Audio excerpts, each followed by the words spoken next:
Back to the Future 2 came out in '89. That was 24 years ago now. Right. And now, I mean, you're an accomplished television actor, film actor, directing, teaching, but obviously you're most known for Back to the Future 2. How's the fan experience been for you? Wonderful, just fantastic. I've been not completely around the world, but a couple months ago we were in London at the Film and Comic-Con there. We had 11 of the cast members at that.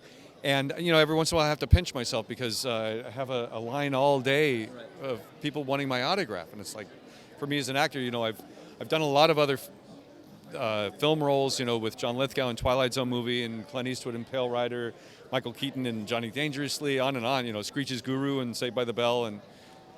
And it's Back to the Future that people come and, at the London Film and Comic-Con, I had people from Cyprus and Belgium and Japan and China who said they came to see me, and I was like, well, really?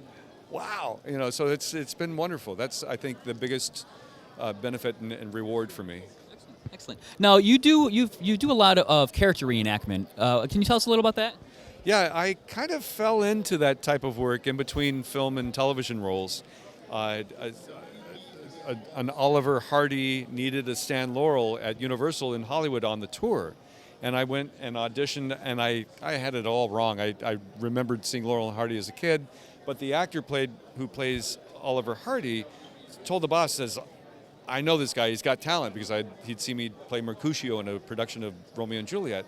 He says, I'll train him. And within a couple of weeks, I was doing a passable Stan Laurel, and eventually I even became friends with Lois Laurel, Stanley's daughter, and her late husband, Tony Haas, and have performed for the Sons of the Desert, Laurel and Hardy Worldwide Fan Club.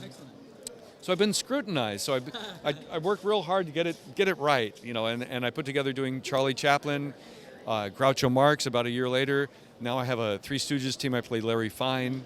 And more recently I play Mark Twain, and doing historical reenactments for museums and historical societies, wherever I can get work. You know, as an actor I try to diversify. And I'll have other characters I've developed, like Lobster Man and The World's Worst Waiter, you know, all sorts of unusual fun characters I can plug into a party and fit the theme. Excellent, excellent. Now you also, which I find fascinating, you collect antique sound recordings. Yes. Yeah, ironically, the actor who played Oliver Hardy had been collecting early sound recordings since he was a kid, and when we'd travel, Universal used to send us to Europe, to Switzerland, or to Denmark, all over the place. Wherever we'd go record hunting, and I'd find, you know, rare recordings. I'd give them to him, and after a while, I was like, "What am I doing? I like these too." So I started collecting, and over the years, I've collected some pretty fascinating recordings. One that NPR interviewed me in my home. I played for them and for the centennial of the earthquake of 1906 in San Francisco. And there's a recording on cylinder I have called "The Destruction of San Francisco" that was recorded 6 months after the actual earthquake. So actors and musicians went into the studio and recreated it, from the shaking to the fire to burying the dead, all with music. And so that's pretty cool, finding treasures like that. I've a Berliner 5-inch disc from 1896 that's actually a rap song. Really? Yeah, so when I go to schools or libraries and show kids, you know, nothing's original. You know, Stan Laurel borrowed from Dan Leno and Little Titch, you know, different music hall stars, and Charlie Chaplin stole from Max Linder, a very famous French silent film comedian. The music world's the same way.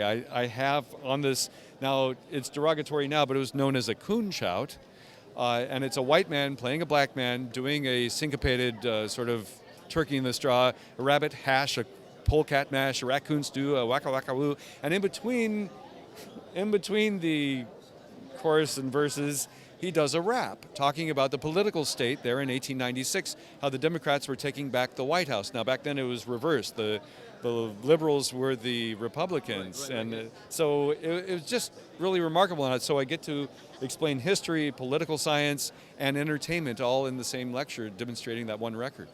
That's excellent. That's excellent. Now, you obviously do a lot of stuff with the Back to the Future franchise. Now, you do Back to the Future Cruise coming up. Is that correct? Yeah, you've been paying attention. I love that.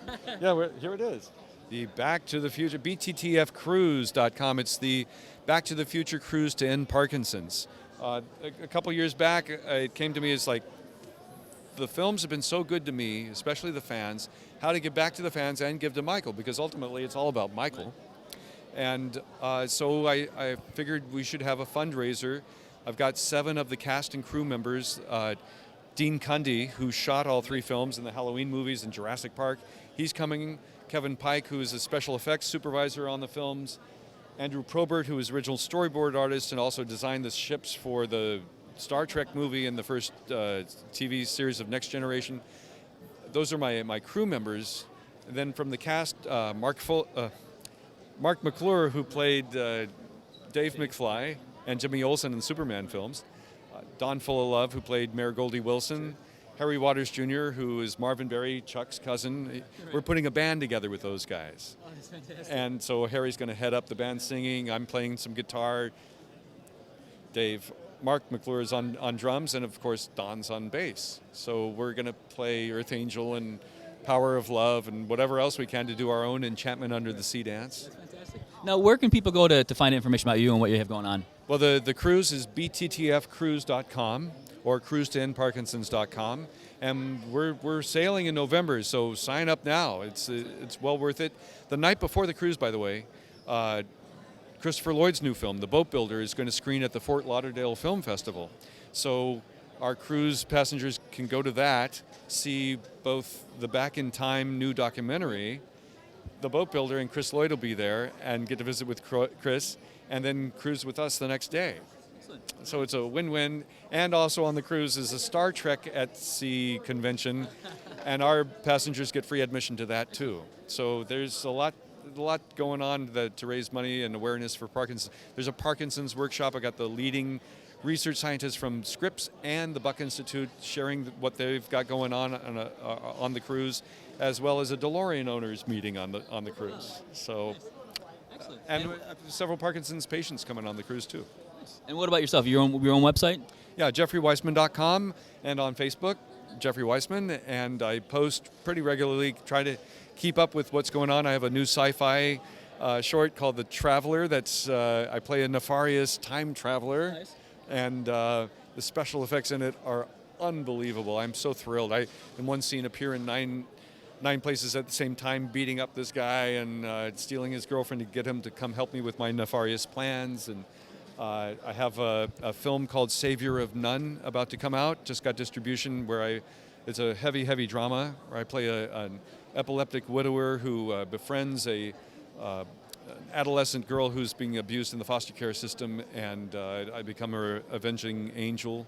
And when we premiered it at the Hoboken Film Festival in upstate New York, since Hoboken got wiped out by that hurricane, their theater, when the lights came up, there wasn't a dry eye in the house. So mission accomplished on that film. So I'm doing comedy, I'm doing science fiction, and I'm doing drama. You know, it's lovely. I love working. Excellent. Well, thank you very much for taking the time. Hey, Jeff, it was a pleasure. Thank you very much. Thanks.